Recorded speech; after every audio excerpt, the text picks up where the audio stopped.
जब आपने पढ़ाई की तो आपको क्या समझ आया कि टैरो कार्ड जो है, क्या ये कार्ड्स कुछ बताते हैं या जो टैरो रीडर होता है उनका इंट्यूशन बताता है? देखिए, ये दोनों चीज़ों का काम है। इंट्यूशन भी ऐसे नहीं डेवलप होगा जब तक हम कार्ड्स नहीं देखेंगे। तो आपका कार्ड के साथ ट्यूनिंग बैठना बहुत ज़्यादा इंपॉर्टेंट है। जहाँ पर आपने ट्यून इन कर लिया अपना इंट्यूशन इनके साथ कि अगर एक card for example high priestess आया है और ये कह रहा है कि कुछ हिडन सीक्रेट है सामने वाले का, अब एक कार्ड के 100 मतलब हो सकते हैं, पर कौन सा क्लाइंट के हिसाब से, सिचुएशन के हिसाब से हमें इंट्यूटिवली वो पिक करना है, वो डिपेंड करता है। तो ये दोनों बोथ वेज वर्क करती है चीज़। ओके, तो जैसे आपने बताया कि वो थोड़ा बहुत रीडर का इंट्यूशन भी होता है, तो क्या हर कार्ड और हर कार्ड का जो रीडर होता है या जो टैरो रीडर होता है वो अलग बताता है किसी सेम पर्सन के लिए, ऐसा हो सकता है? Mostly yes.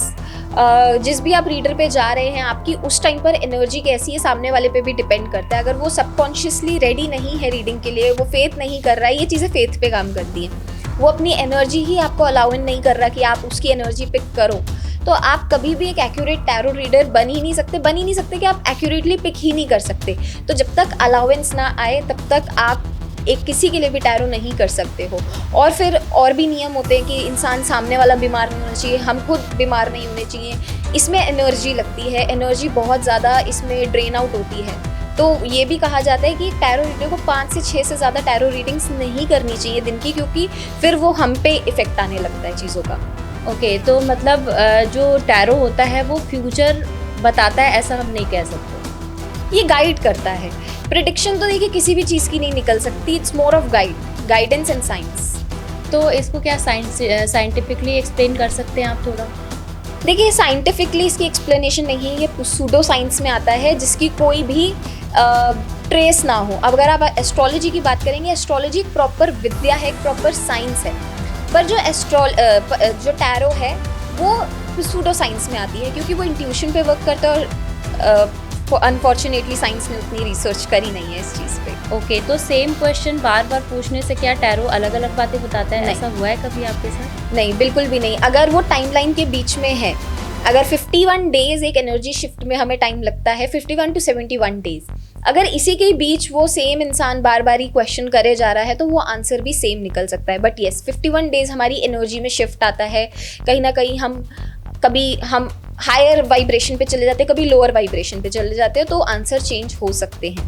ओके, मतलब टैरो के लिए जब आप बैठते हैं और आपके साथ जो भी आपका क्लाइंट है, तो अगर वो सामने बैठा है और उसने जो भी कार्ड पिक कराई है उस बात हुई, तो 51 डेज के बाद वो हम चेंज कर सकते हैं, मतलब वो चेंज आ सकता है जी।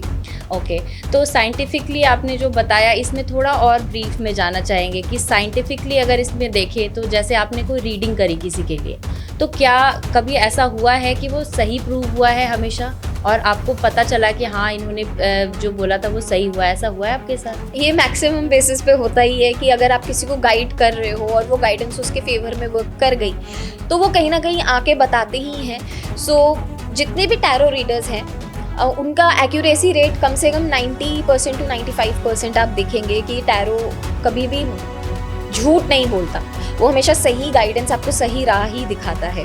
तो यस, ऐसे बहुत सारे केसेस है, एक ही नहीं बहुत सारे ऐसे केसेस है जब लोगों ने आकर बोला कि मैम आपकी गाइडेंस की वजह से ये चीज़ हुई है। तो बी इट बिजनेसेस, मैरिजेस या फिर कोई फैमिली प्लानिंग, कुछ भी हो, वो हर चीज़ में हेल्प करता है। तो जैसे आपने बताया सच हमेशा बताता है, कई बार ऐसा होता होगा आपके सामने कि सामने वाले की आप रीडिंग कर रहे हो, कुछ ऐसे कार्ड निकल के आ गया, तो कभी फिल्टर करते हो बात को या पूरी सच्चाई बता दे? देखिए, हमें झूठ बोलना अलाउड ही नहीं है, या फिर अगर मैं छुपाऊं और क्या पता वो गाइडेंस उस इंसान के लिए बहुत ज़्यादा ज़रूरी हो, तो छिपाने वाला कोई चीज़ नहीं है।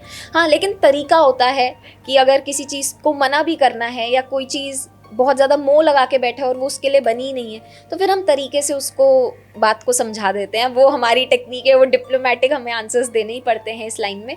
बट येस, कहीं ना कहीं हमें थोड़ा फिल्टर आप लगाते हो, हल्का सा, कि इंसान को बुरा ना लग जाए, क्योंकि मोह एक बहुत बड़ी चीज़ होती है इंसान की।